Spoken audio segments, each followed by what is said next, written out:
On behalf of the bookstore here at Western and the University Students' Council, we're happy to welcome you here to what we think is going to be a very entertaining and interesting evening.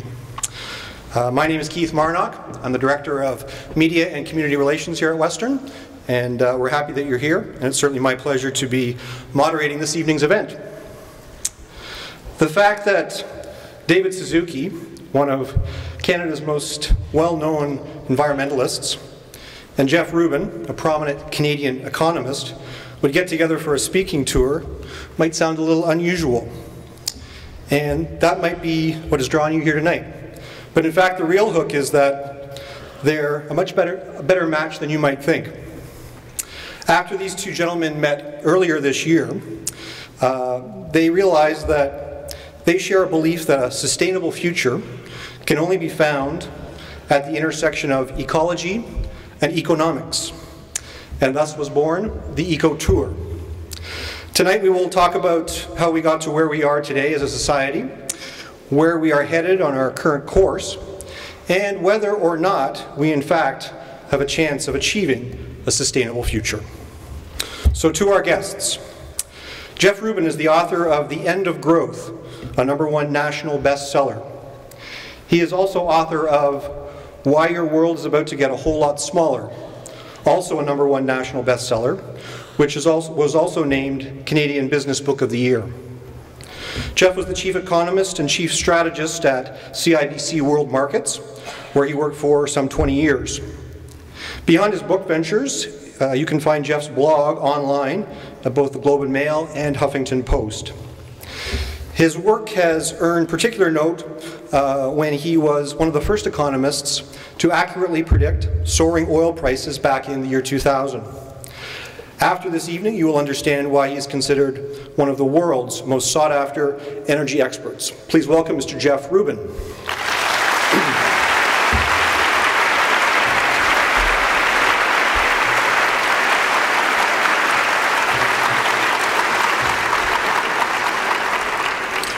Jeff's also apparently the photographer on this tour when they end up in airports. David Suzuki. Award-winning geneticist and broadcaster David Suzuki is familiar to audiences around the world for hosting CBC Television's long-running series The Nature of Things.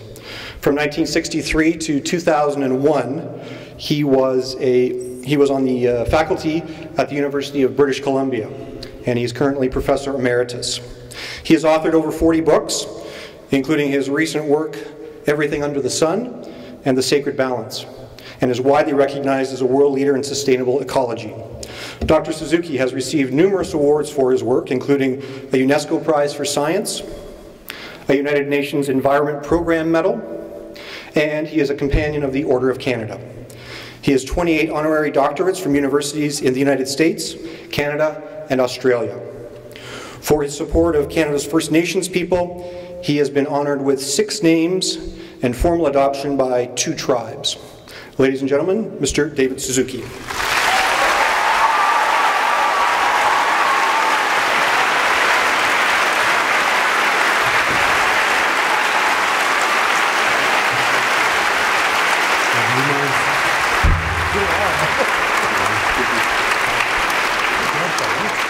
So we thank both of our guests for being here tonight. This is stop number 8 of, I believe, a 10-city total tour. So, and this is the 4th one in 4 nights. So they're either exhausted or very well warmed up for you tonight. We're hoping for a very good show. We have an hour and some odd minutes to spend with these gentlemen tonight. What we're going to do is open with remarks from both of them. Then we'll begin a discussion here on stage, and following that we'll try to get to as many questions as we possibly can before we retire for those of you who've got books by both of these authors, we're going to have a signing at the end of the event, so looking forward to that. So without further ado, if you turn off your mobile devices in terms of silence, that would be great, and I'd like to welcome up to the stage first, Mr. Jeff Rubin.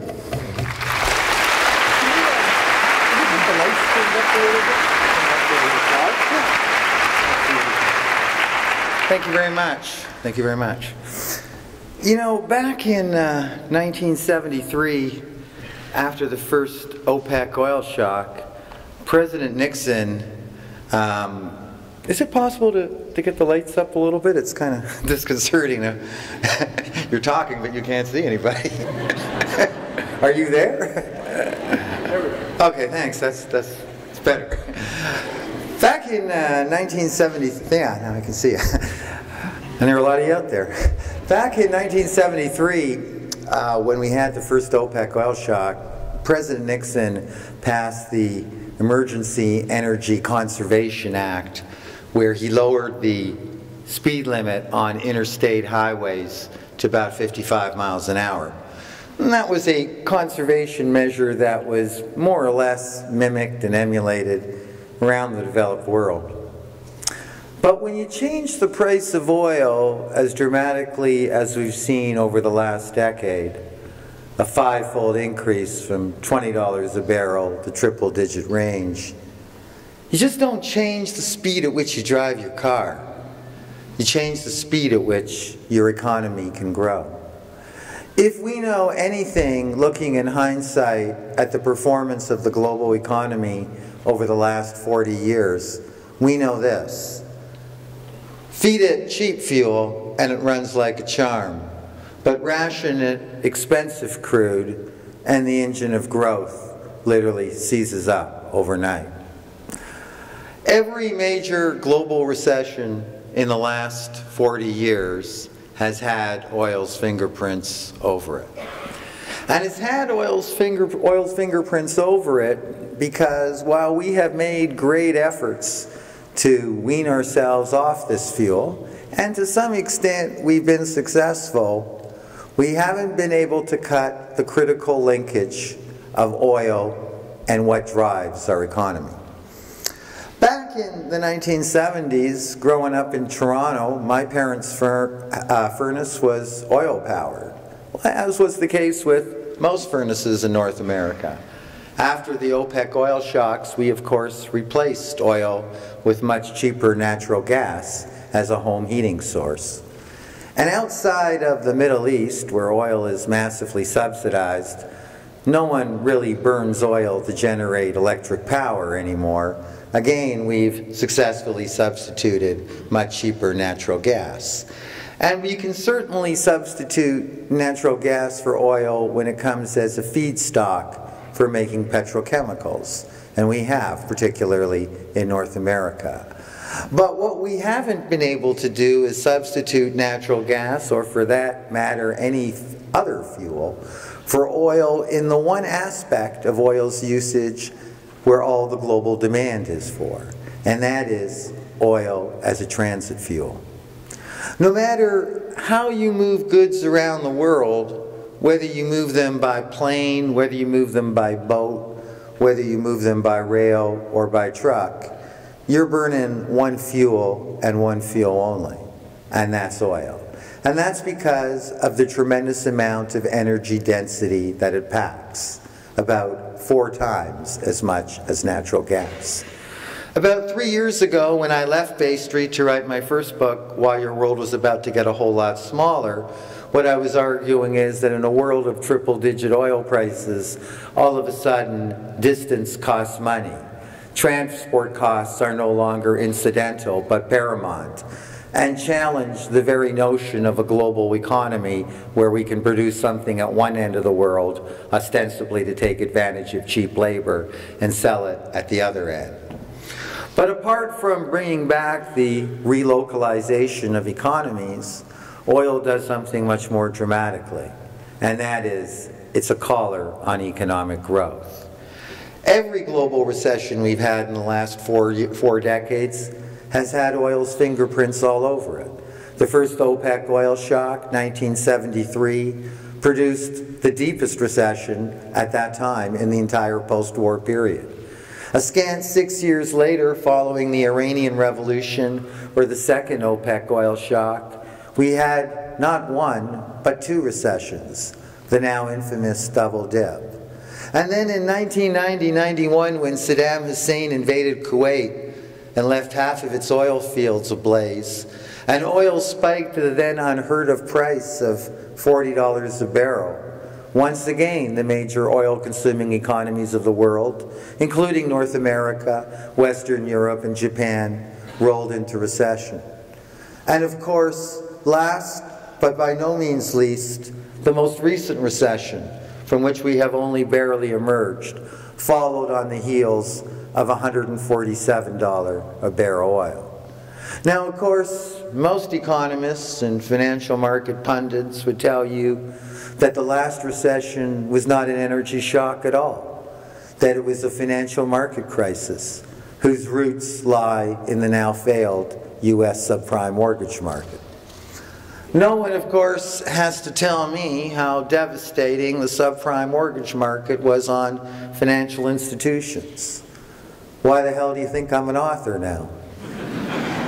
The institution that I used to work for 2 decades didn't think it was in the U.S. subprime mortgage market, and I guess it wasn't.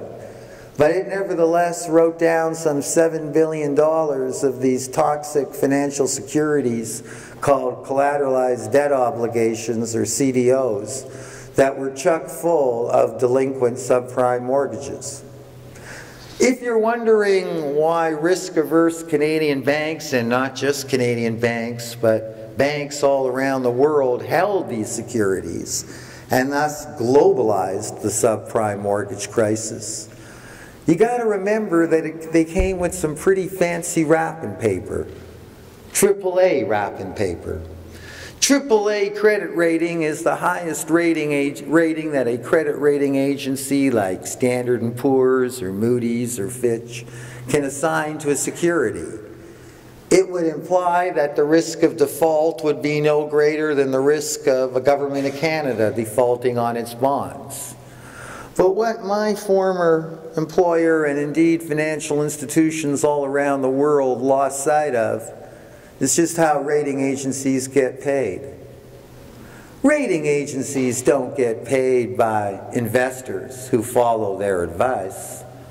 Instead, rating agencies get paid by the very corporations they're asked to rate. In economics, when we have this conflict of interest in a contract, we call it a moral hazard problem. In investment banking, we call it shit happens. Well, certainly there was a lot of shit that happened on Bay Street and Wall Street, but was the subprime mortgage crisis really the cause of the last recession? Or was it a symptom of something far more fundamental? You see, what nobody bothers asking is, why all of a sudden did the U.S. subprime mortgage market blow up? And the reason it blew up is because in 2004, money was free, not unlike the situations we have today. The federal funds rate, which was the benchmark interest rate in the United States, was 1%. And even people who didn't have jobs were getting approved for interest-free mortgages. And then a scant 2 years later, all of a sudden, the federal funds rate was 5.5%. And instead of sending in mortgage checks, homeowners were sending in the keys to their mortgage institution because they could no longer make the payment. The question we got to ask is, why all of a sudden did interest rates go from 1 to 5.5% and prick that financial bubble? Any central banker will tell you that your borrowing rate is a reflection of your inflation rate. We had 1% federal funds rate in 2004 because U.S. inflation was running around 1%. But all of a sudden, by 2006, U.S. inflation was almost 6%. If we look at what caused that huge increase in inflation, it came from one component of the U.S. Consumer Price Index, the energy component. Energy inflation was running at a 35% annual rate. And it was doing so because of one price, the price of oil. The price of oil had risen from $30 a barrel at the beginning of 2004, a level that incidentally virtually every economist and oil analyst was saying was going to prevail for the rest of the decade, to about $70 in 2006, and then to $147. If oil prices indeed would have stayed at $30 a barrel, we would have never had that run-up in inflation. The Fed funds rate would have stayed at 1%. All those good folk in Cleveland would still probably be in their homes financed by interest-free subprime mortgages. Bear Stearns and Lehman Brothers would probably still be around, and I'd probably still be the chief economist of CIBC. But that's not what happened. And the reason it didn't happen is fundamentally different from why oil prices rose in the past. Oil prices rose in the past in 73, in 79, in 91, because either somebody closed off the spigot or somebody invaded a major oil-producing country and crippled production. The spigot was wide open in 2007. The spigot's wide open today. 90 million barrels of it flow through it every day, a record high. The problem is we can no longer afford the oil that flows through it. The very triple-digit oil prices that created the last recession have very quickly returned. Brent, the world oil price, crossed into triple-digit territory in the beginning of 2011 and hasn't looked back. And even with, by historical standards, a very tepid global economy, the first thing that bounced back like a jack-in-the-box was global demand for oil. Well, if you're wondering why oil costs as much as it does today, you've only got to look at where it comes from today. And you don't have to look very much farther than in our own country and look at the Alberta tar sands. At $20 a barrel, you can't give the stuff away in the Alberta tar sands, because the simple reality is the cost of extracting and processing bitumen and refining it into synthetic oil would be well above the price of oil. At $100 a barrel, not only is it a huge economic resource, it's what the International Energy Agency describes as the third largest oil reserve in the world. 170 billion barrels of oil lie in those tar sands. And in fact, if you want to look at what the world's largest oil reserve is, it's not Saudi Arabia, it's the Orinoco tar sands, or heavy oil belt in Venezuela. And that's exactly the same resource. But the only problem is that the kind of prices that we need to access those resources are the same kind of prices that cause our oil-consuming economies to roll over and go back into recession. There are two fundamental laws in economics. The first is the law of the upward-sloping supply curve, which is just a fancy way of saying that the higher the price, the more of a good will be supplied. At $200 a barrel, the world will be awash with oil. We'd be getting oil from all kinds of places, from geological formations like carbonates that we don't even tap yet. The only problem is the other fundamental law of economics, the law of the downward sloping demand curve, which says that the higher the price of a good, the less of it we can afford to consume. The very oil prices that lift oil out of today's resources, whether it's the Alberta tar sands, whether it's the Venezuelan tar sands, whether it's shale oil, or whether it's deep water oil from wells drilled 3, 4, 5 miles below the ocean floor, the very prices that make the extraction of oil from those resources economically viable translates into the very prices that cause our economies to stop growing. And that's fundamentally a very different situation than the shocks that we experienced during the OPEC oil shocks, which was a temporary and abrupt disruption of supply. Where does that leave us? Where does that leave us as a cycle of energy-induced recessions and oil price aborted recoveries? Well, if we cancel out the cyclical fluctuations, I think what we're really looking at is a big flat line, or the end of growth as we know it. But of course, that's not a message we want to hear, and hence that's not a message that politicians can deliver.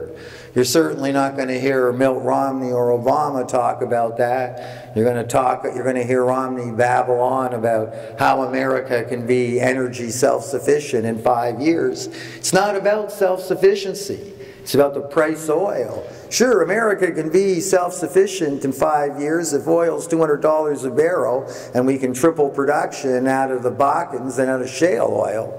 But where's the American economy operating on $200 a barrel oil prices? So instead, what do our politicians do? Well, they summon in our economic managers, the Federal Reserve Board, the Bank of Canada, the Department of Finance, the Treasury Secretary, and they tell our economic managers, step on the gas, because we're not getting the economic growth we need, we're not getting the job creation numbers, and if we don't get them, we're not going to be in power for very much longer. So, at the Federal Reserve Board, they're printing money like never before. They call it quantitative easing, but it's just having the printing presses go on overdrive. And they're running over $1 trillion budget deficit, not just in the United States, but worldwide.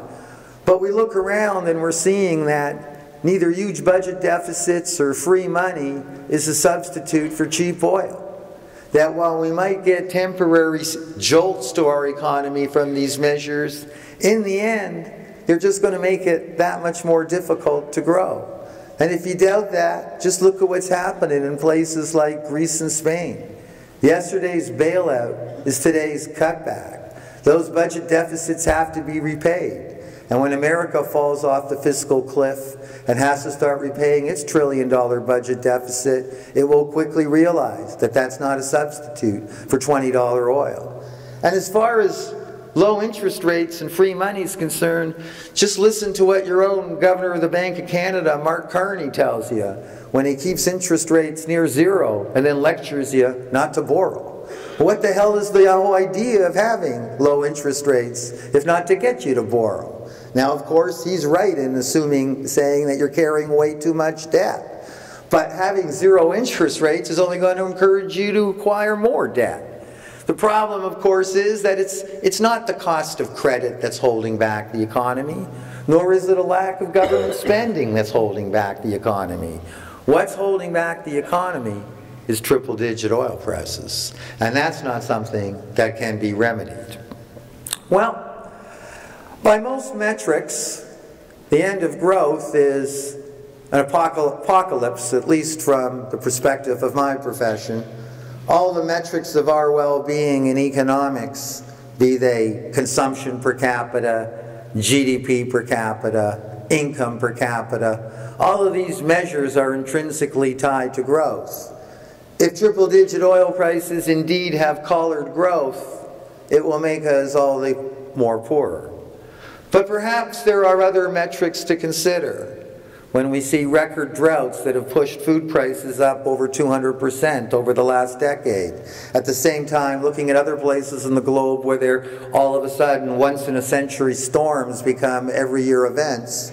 And when we see glaciers the size of the island of Manhattan carve off the Greenland ice coast, perhaps these are all symptoms of nature telling us that something's wrong, that there are other metrics to consider. You know, environmentalists bemoan economic downturns because they know that when the economy falters, environmental policy gets shunted to the back seat, if not all the way to the trunk. But my message is a message of hope, because the same economic weakness that scuttles environmental policy has a much greater impact. 2009, emissions fell in the U.S. economy, not because of anything Congress did. The Markey Waxman climate change bill died on the Senate floor, and President Obama backed away from any commitments he ever made on carbon. What happened was the U.S. economy shrank. And when the U.S. economy shrank, it combusted less oil and less coal, and emissions fell. And not just in the U.S. economy, in the global economy. And that's exactly what we're going to see in the future. That even our seemingly inexorable path to environmental self-destruction is about to run out of fuel. And on that note, I'd like to turn it over to my colleague on the Eco Tour and my friend, Dr. David Suzuki. Thank you.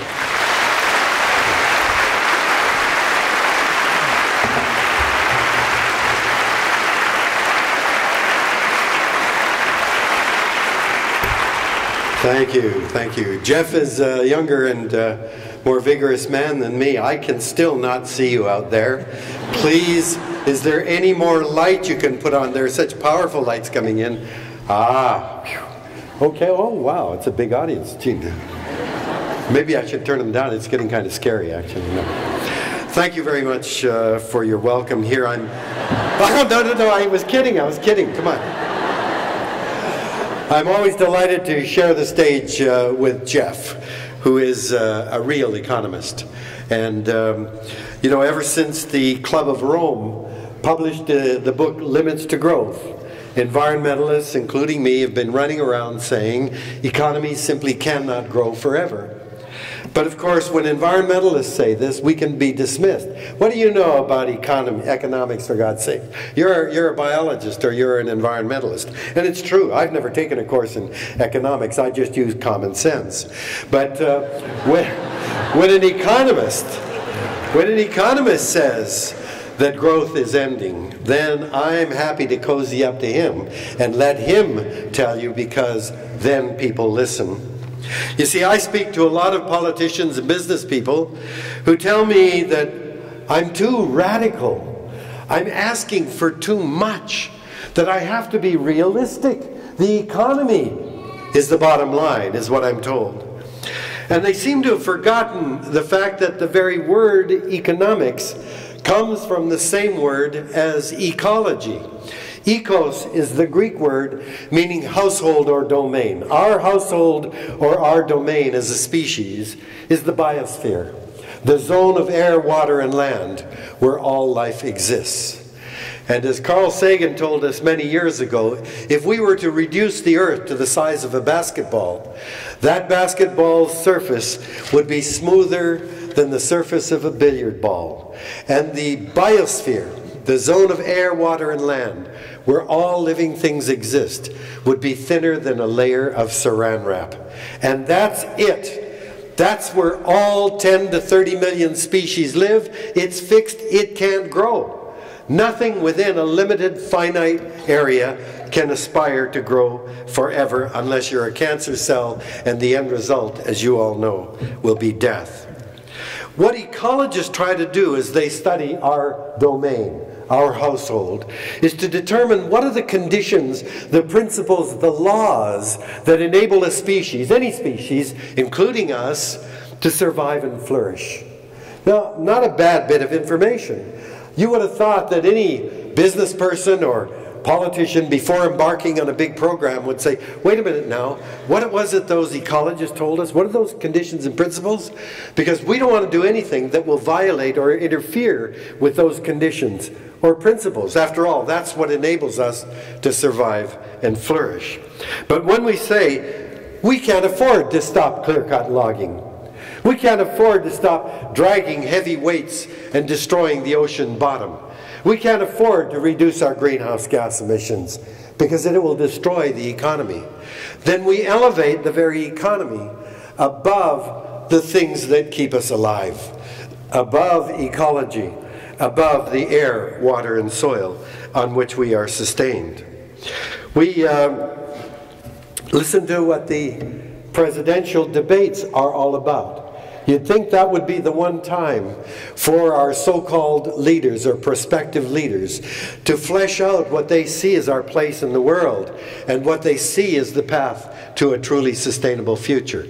But it's not about that at all. It's about the economy, the economy, the economy. Well, if Jeff is right, and I sure hope he is, then this is the moment when we have to pause as we contemplate a world of no growth and ask the really important questions that we're not asking now as we are obsessed with the need to grow. Let's ask the most important question: what the hell is an economy for in the first place?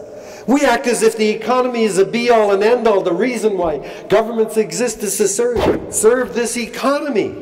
But the economy surely is a means to something else. The economy is to get a better life or something, but it's not the end.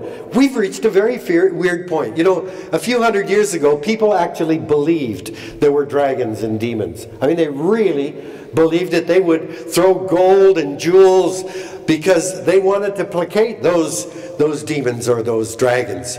Well, today, nobody believes in demons or dragons. unless you're in the Harper government cabinet. But, you know, we know that those are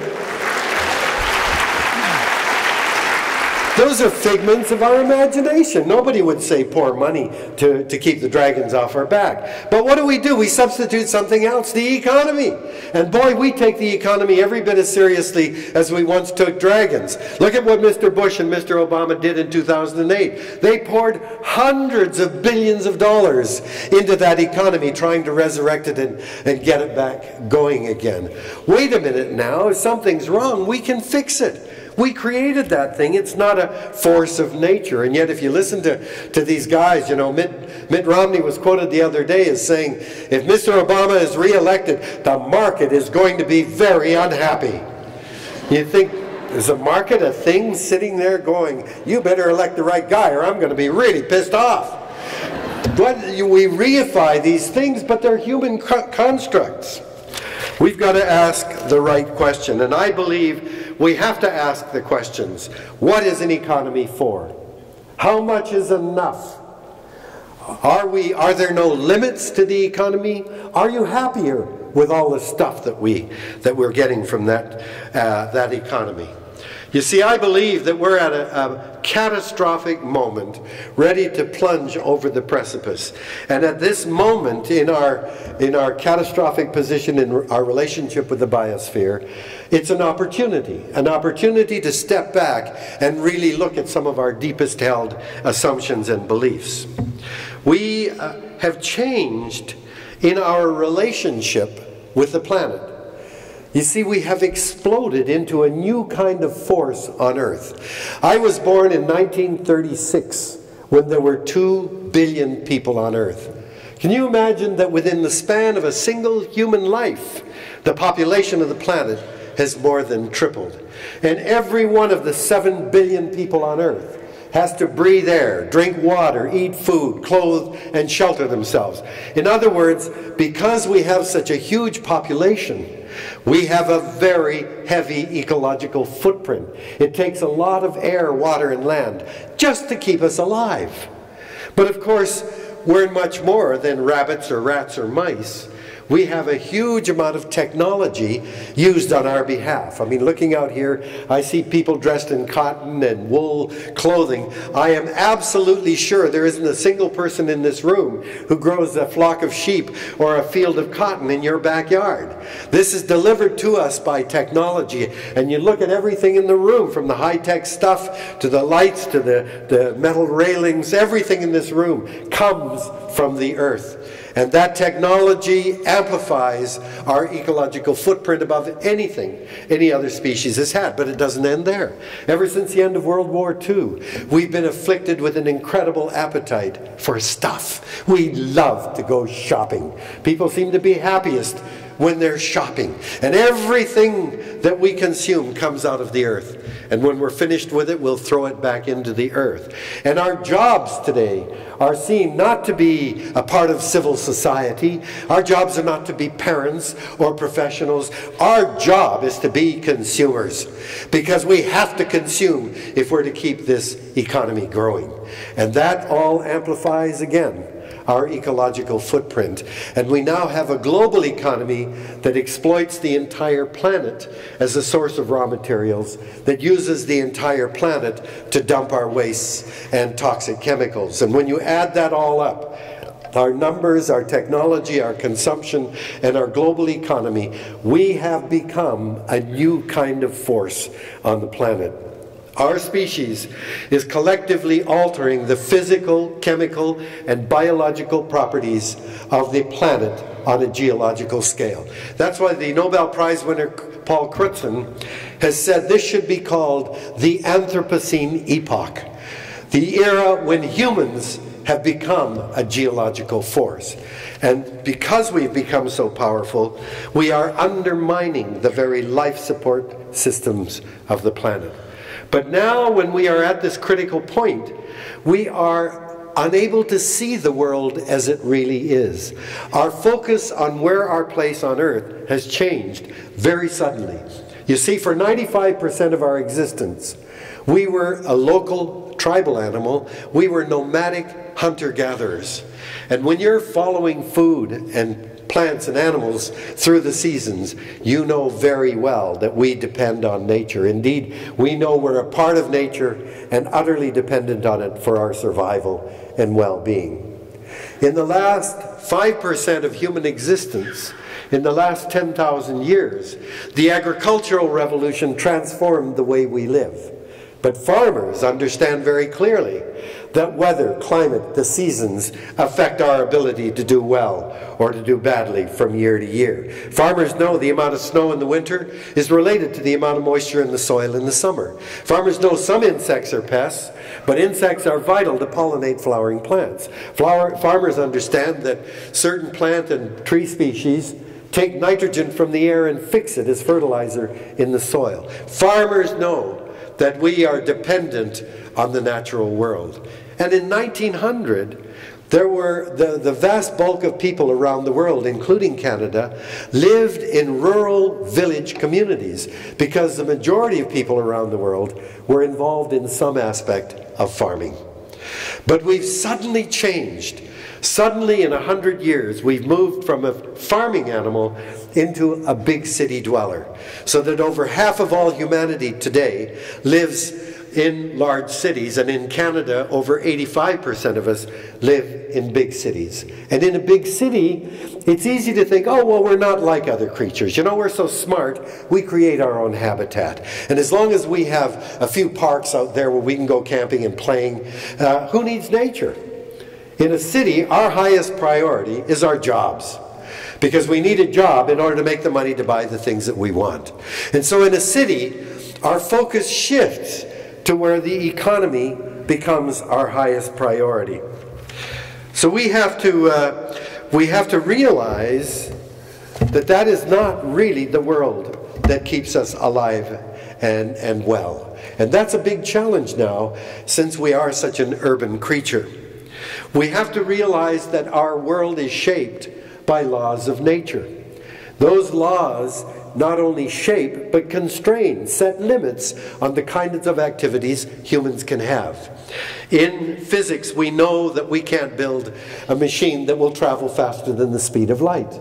We know the law of gravity tells us we can't build an anti-gravity machine on Earth. The first and second laws of thermodynamics tell us we can't build a perpetual motion machine. We understand that. Those are the laws of physics, and they shape and limit what we can expect to do. In chemistry, it's the same. There are laws of diffusion rates and reaction constants, the properties, the atomic properties of the elements that shape and determine the kinds of chemical reactions we can perform, and that tell us what molecules that are possible to synthesize. We understand that. That's what constrains and enables chemistry. And in biology, it's the same thing. The first thing we have to recognize is that, like all other creatures on the planet, we are animals. And a lot of people resent the very use of the word animal to describe us. Biologists will tell you we belong to the kingdom Animalia, that our phylum is Chordata, that we are in the class of primates, that our family is Hominidae, the genus Homo, and the genus and the species Sapiens. That's our biological definition. And as biological creatures, we are as subject to the laws of carrying capacities of ecosystems like any other organism. And as animals, that defines what our most fundamental needs are. The absolute highest priority, our most urgent need, is a breath of air. From the moment every one of us left our mother's body to the last breath we took before we died, we need air every minute of our lives. Deprived of air for 3 or 4 minutes, we're dead. Deprived of pure, clean air, we get sick. I would have thought anybody understanding our biological nature would have put air, clean air, as one of our most necessary needs, one of our highest priorities to protect. We are water. Every one of us is at least 70% water by weight. You're just a big blob of water with enough organic thickener added, you don't dribble away on the floor. When you take a drink of water, Where do you think that water comes from? Is this London water? The hydrologic cycle ensures that water cartwheels around the planet, and this drink, no matter where it comes from, that water has molecules that came from all the oceans of the world, evaporated off the canopies of every forest. Water is like air. It's a substance that links us to the rest of life on Earth. If we don't have clean water, for more than a few days, we're dead. If you don't have clean water at all available to you, you're sick. So I would have thought air, water, highest priorities without even thinking about it. We are created by other living organisms. Every bit of our food was once alive, and most of it was grown in the soil. We take the carcasses of dead plants and animals, tear them apart in our mouths, and incorporate those carcasses into our bodies. And what do? We spray toxic chemicals, we dump our garbage into the soil. Indeed, we spray some of the most potent chemicals directly onto the food that we're going to consume. We are created by the food that comes from the earth. I'd put that up as a pretty high priority. Every bit of the energy in our bodies that we need to move, grow, and reproduce, every bit of that energy is sunlight. Sunlight captured by plants through photosynthesis, converted into chemical energy, and then we eat the plants, or the animals that eat the plants, capture that stored energy and store it in our bodies. So that when we need to move or expend energy, we burn those molecules and release the energy of the sun back into our bodies. And that energy that we depend on as a living organism comes from photosynthesis of all of the plants on the land and in the oceans. So I would have thought that these would have been, through the laws of biology, we would understand then the meaning of carrying capacity, of the basic biological needs of humans as animals. But we've come to put greater emphasis on other things. We are so puffed up with our own intelligence and sense of self-importance. What do? We draw lines around property, around cities, around provinces, around countries. And boy, we take those lines pretty seriously. We will go to war, we will kill and die to protect those boundaries. But you know what? Nature couldn't give two hoots about human boundaries. I mean, you think of water. I tell the people in Alberta, I don't care what you do with the tar sands. Burn it, dig it up, I don't care, as long as whatever you do stays within the boundaries of Alberta. How could we manage what we do with the tar sands as if we can do that within the boundaries of human borders we draw around our properties? Nature doesn't care about human boundaries. Air, water, even soil that flows as dust doesn't give to pay any attention. And then you think of migrating birds and fish, insects and mammals. They don't care about human boundaries. And yet we try to manage nature through the lenses of human borders. It doesn't make any sense. And then we go on and we create other ideas. We create a concept of capitalism. A concept, we create economies, we create corporations, we create currency and markets, and we act as if these are somehow God-given from forces of nature that have descended on us. We created them, for heaven's sakes. They're not forces of nature. There's no way that we can possibly manage nature. All we can manage is us and the ideas that we have created. And yet we try to shoehorn nature into human priorities. Just look at what happened to the climate negotiations in Copenhagen 2 years ago. 192 countries converged on Copenhagen dealing with